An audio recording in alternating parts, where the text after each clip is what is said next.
네, 이번 딥다이브에서는요, 보내주신 자료가 아주 흥미롭습니다. 이노센스라는 화학기업 기술 사례인데요. 이 화학 세정하고 방리 기술, 이걸로 산업 현장에 좀 까다로운 문제들을 어떻게 푸는지, 예, 그걸 한번 파헤쳐 보려고 합니다.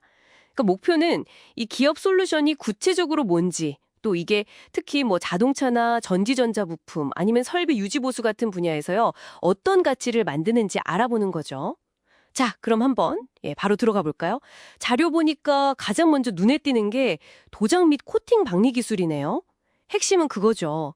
제품 본체, 그러니까 모재는 그대로 두고 표면 코팅만 딱 제거하는 거. 와, 이걸로 불량품을 안 버리고 다시 쓴다거나 생산 지그 같은 걸 계속 깨끗하게 유지한다니. 네, 재밌는데요. 네, 맞습니다. 그 적용 범위가 생각보다 훨씬 넓다는 게 또 포인트거든요. 예를 들면 자동차 루프렉 같은 거 불량 도장 나면 그게 전착이든 분체든 제거해서 다시 쓸 수 있게 하고요. 또 요즘 중요한 전기차 배터리 케이스 여기 절연 코팅이나 뭐 쿨링 플레이트의 에폭시 도장 같은 것도 제거하고요. 세탁기 힌지, 그 알루미늄 부품 도장 제거 같은 데도 쓰입니다. 주로 쓰는 방식은 J11 같은 약품에 그냥 담그는 거, 침적 방식인데요. 처리 시간이 대부분 1분에서 한 20분, 그 정도면 끝내요. 굉장히 빠르죠. 1분에서 20분요? 와, 생각보다 엄청 빠른데요. 이게 단순히 뭐 깨끗하게 하는 걸 넘어서 생산성에도 바로 영향을 주겠네요. 그럼 이런 표면 처리 말고 혹시 접착제 같은 거요? 더 까다로울 것 같은데 그건 어떻게 하나요? 자료에 접착제 및 고무 제거 이것도 있던데. 아, 네. 좋은 포인트입니다. 그것도 아주 중요하죠. 이건 이제 금속 부품에 아주 강하게 붙어있는 그런 산업용 접착제나 아니면 오래돼서 딱딱해진 고무 제거하는 내용인데요. 예를 들어 금속이랑 고무 붙일 때 쓰는 캠록이라는 접착제가 있어요. 굉장히 강력한데 이걸 제품이나 지그에서 제거해야 할 때 또는 뭐 실험하고 나서 시편에 페놀계 접착제 묻은 거 제거할 때도 쓰이고요. 이것도 마찬가지로 약품에 담가서 접착 성분을 녹이거나 좀 약하게 만들어서 분리하는 방식입니다. 결국 이걸로 부품을 재활용하고 수리할 수 있게 되니까 자원 절약 효과가 꽤 크다고 볼 수 있죠. 아하, 그렇군요. 단순히 뭐 닦아내는 게 아니라 화학적으로 아예 분리를 시켜서 부품을 다시 쓸 수 있게 만드는 거네요. 그럼 녹이나 스케일 문제면요. 시간이 지나면 자연스럽게 생기잖아요. 자동차 파킹 기어 녹 제거라든가 설비 배관, 스케일 제거 사례도 있던데요. 네, 바로 그 부분입니다. 여기서 또 재밌는 게 어떻게 제거하느냐 이 방식인데요. AGM77 같은 중성 녹제거제를 쓴다는 점이에요. 보통 생각하는 산성 약품이랑 다르게 부품 소재는 손상 안 시키고 녹만 딱 골라서 제거하는 거죠. 잠깐만요. 중성 녹 제거제요? 그게 왜 특별히 중요한 건가요? 산성이랑 비교하면 어떤 점이 다른 거죠? 네, 중요한 질문입니다.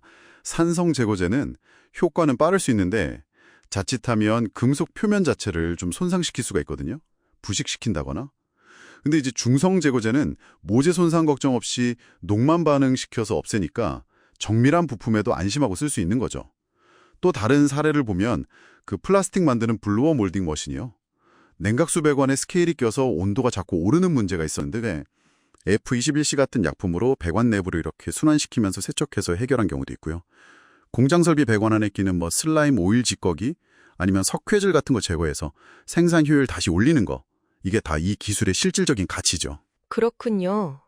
녹 제거뿐 아니라 부품 손상 없이 그리고 설비 성능 문제까지 해결하는 거네요. 자료 보니까 그 외에도 뭐 금형에 낀 고무 미세 입자나 배터리 칩의 흑연, 지그에 까맣게 탄 오일 제거 이런 특수 세척 사례도 정말 다양하네요. 네, 맞습니다. 이 사례들을 쭉 보면 이 기술의 핵심 특징이 딱 보입니다. 첫째는 물리적인 방식이 아니라 화학적인 방식으로 모재 손상 없이 특정 오염물만 정밀하게 제거한다는 거. 둘째는 아까 말씀드린 것처럼 처리 속도가 빨라서 생산성을 높인다는 점. 그리고 셋째는 이게 뭐 철, 알루미늄, 티타늄 같은 다양한 금속 소재는 물론이고요. 표면 처리된 부품에도 안전하게 쓸 수 있다는 겁니다. 여기서 정말 중요한 건 뭐냐면요. 이 기술이 단순히 비용 아끼는 걸 넘어서는 거예요. 원래는 버려야 했을지도 모르는 불량품이나 오염된 부품, 설비를 다시 쓸 수 있게, 즉 재사용 가능하게 만든다는 거죠. 이건 단순한 자원 재활용을 넘어서 어쩌면 특정 제조 공정의 경제성 자체를 바꿀 수도 있는 그런 잠재력을 보여주는 겁니다. 더 크게 보면 생산 설비의 수명 연장하고도 바로 연결되고요. 아, 듣고 보니 정말 그렇네요. 그러니까 이노센스 기술은 그냥 깨끗하게 만든다 이게 아니고 정밀화학으로 다시 쓸 수 있게 만들어서 결국 산업 현장의 재자원화 그리고 설비 수명 연장 이런 구체적인 가치를 주는 거군요. 와, 정말 흥미로운 접근 방식입니다. 네, 정확합니다. 그래서 여기서 한 걸음 더 들어가서 이런 질문을 던져볼 수 있을 것 같아요. 앞으로 제조 공정은 점점 더 복잡해질 거고 또 환경 규제나 지속 가능성 이런 요구는 계속 커지잖아요. 이런 미래에 모재 손상 없이 정밀하게 오염물만 제거하는 이런 화학 기술의 중요성이 과연 얼마나 더 커질까? 그리고 우리가 매일 쓰는 이런 첨단 기술 제품들 뒤에는 우리가 잘 모르는 또 어떤 보이지 않는 화학 공정들이 이 세상을 움직이고 있을까? 이런 걸 생각해 보는 것도 꽤 흥미로운 탐구가 될 것 같습니다.